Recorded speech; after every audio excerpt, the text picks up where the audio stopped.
தெலங்கானா மாநிலம் மீர்பேட் காவல் நிலையத்திற்கு தங்கள் பேரப்பிள்ளைகளுடன் சென்ற முதிய தம்பதியர் தங்கள் மகள் வெங்கட்ட மாதவியை கடந்த சில தினங்களாக காணவில்லை என்று புகார் தெரிவித்தனர். காவல்துறையினர் வழக்கின் விசாரணையை வெங்கட்ட மாதவியின் கணவர் குருமூர்த்தியிடம் இருந்து தொடங்கினர்.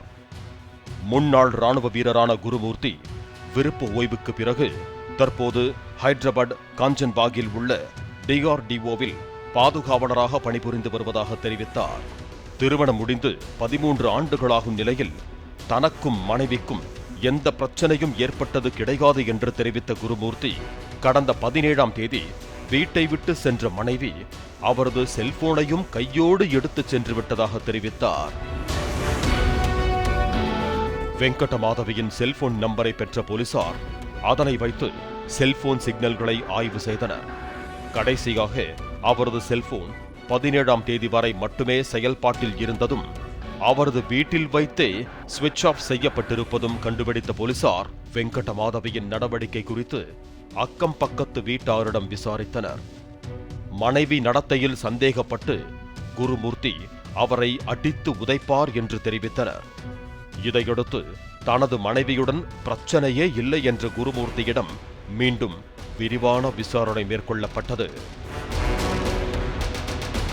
குருமூர்த்தியின் வீட்டில் நடத்தப்பட்ட ஆய்வில் சுவிட்ச் ஆஃப் செய்யப்பட்ட நிலையில் வெங்கட்ட மாதவியின் செல்போன் கைப்பற்றப்பட்டது.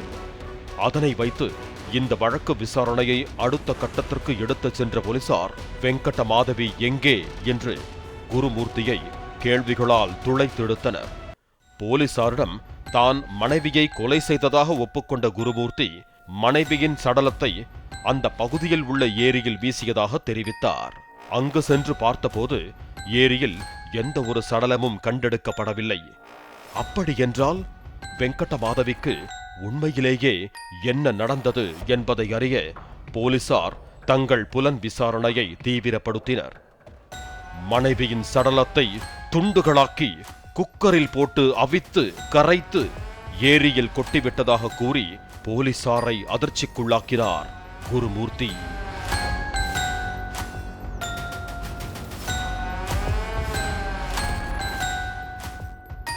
மனைவி குழந்தைகளை பிரிந்து குருமூர்த்தி ராணுவத்தில் இருந்த நேரம் வெங்கட்ட மாதவி தனது ஆண் நண்பர்களுடன் செல்போனில் பேசி பொழுதை கடித்ததாகவும், இதனை பலமுறை கண்டித்த அவர் ஒரு கட்டத்தில் ராணுவத்தில் இருந்து பணியை உதறிவிட்டு ஊர் திரும்பியதாக கூறப்படுகிறது.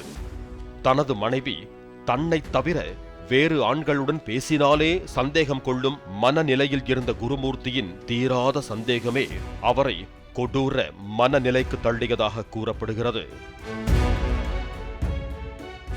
இதனால் தனது கட்டுக்குள் அடங்காத மனைவியை கொலை செய்ய கடந்த 6 மாத காலமாக திட்டமிட்ட குருமூர்த்தி யூடியூப் மற்றும் ஹாலிவுட் படங்களை பார்த்துள்ளார்.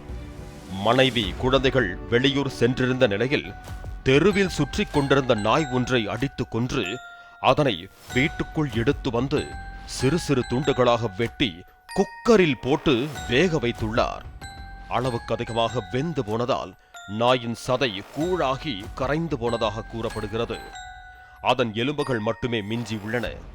இதேபோல தனது மனைவியையும் கொலை செய்ய திட்டமிட்டுள்ளார் குருமூர்த்தி. அதன்படி கடந்த 16ஆம் தேதி 2 குழந்தைகளையும் சங்கராந்தி பண்டிகைக்காக பாட்டி வீட்டுக்கு அனுப்பி வைத்த நிலையில் அன்று இரவு மனைவி வெங்கட்ட மாதவியுடன் நடத்தை குறித்து வாக்குவாதம் செய்த குருமூர்த்தி அவரை கத்தியால் குத்தி கொலை செய்ததாகவும், மனைவியின் உயிரற்ற உடலை ரத்தம் உறைவதற்காக குளிர்பதன பெட்டிக்குள் மறைத்து வைத்துவிட்டு சடலத்தை சிறு சிறு துண்டுகளாக வெட்டி குக்கரில் வேக வைத்து கூழாக்கி ஏரி தண்ணீரில் கரைத்ததாகவும், மிச்சம் மீதி இருந்த மனைவியின் எலும்புகளை உடைத்து நொறுக்கி ஏரிக்குள் வீசியதாகவும் போலீசாரிடம் அளித்த வாக்குமூலத்தில் குருமூர்த்தி கூறியுள்ளார். அவரது வீட்டில் இருந்து கொலைக்கு பயன்படுத்தப்பட்ட ஆயுதங்களை கைப்பற்றிய போலீசார் கைது செய்யப்பட்ட கொரூர குருமூர்த்தியை நீதிமன்றத்தில் ஆஜர்படுத்தி சிறையில் அடைத்தனர்.